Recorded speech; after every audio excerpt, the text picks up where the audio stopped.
truly, ageism is alive and well. And I hope I may not have addressed it. There is ageism. I wish I could say there's not. There is. My hope is that you understand that some of it is conscious, some of it is unconscious, some of it is the messages that they receive.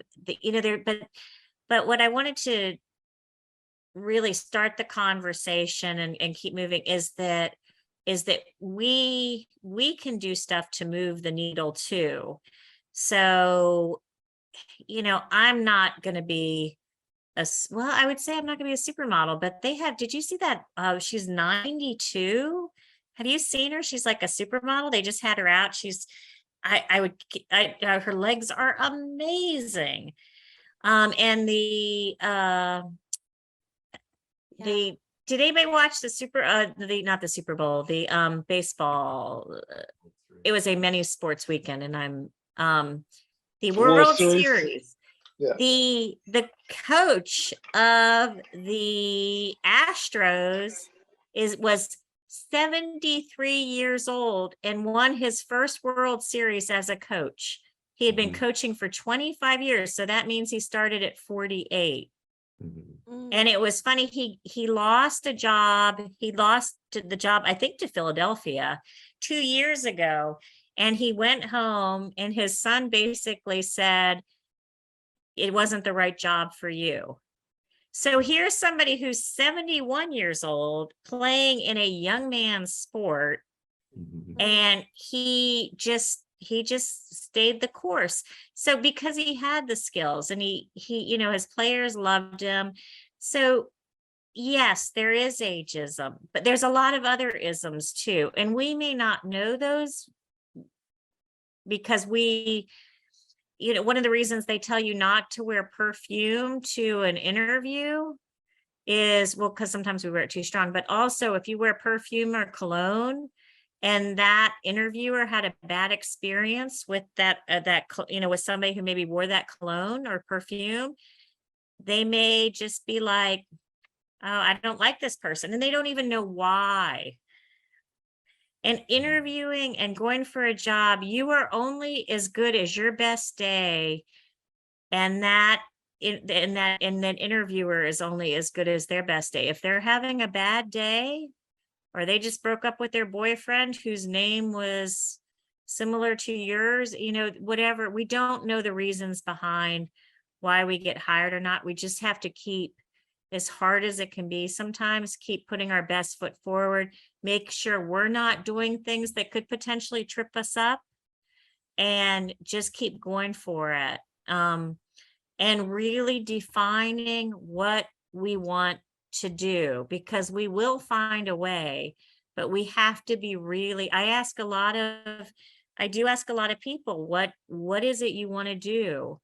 And they're like, well, I did this, and this. No, what do you want to do? Where, so again, identify your strengths. And if there's truly ageism in a certain field, you may not be able to overcome it. Or, you finally find that right person who realizes it, like in pharmaceutical sales, that the market's getting older. And that if we want to reach those older individuals, we need to change the way we do things. The needle, it's starting to slowly shift. You see it in ads.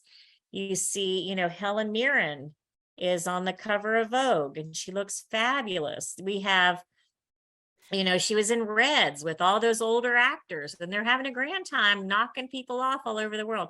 So it is starting to, we do see we're better represented in Hollywood. We're better represented in ads.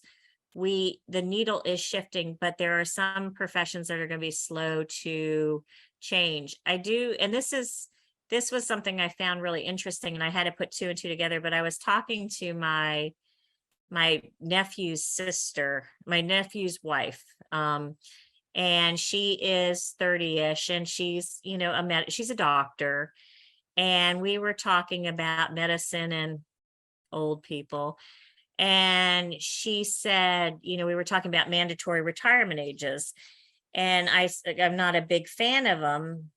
And she said, oh my gosh, Kaiser's the best place to work because at 65, they make you retire and then they pay you for 10 years. And I thought, that's a problem, because not only it sounds great to the doctor at 65, you're done, then they pay you out for 10 years. That's like, sounds really great. But what Kaiser is now telling those younger people there is that after 65, you're not viable. And not only you're not viable, we're not going to have anybody on staff who's going to understand your challenges.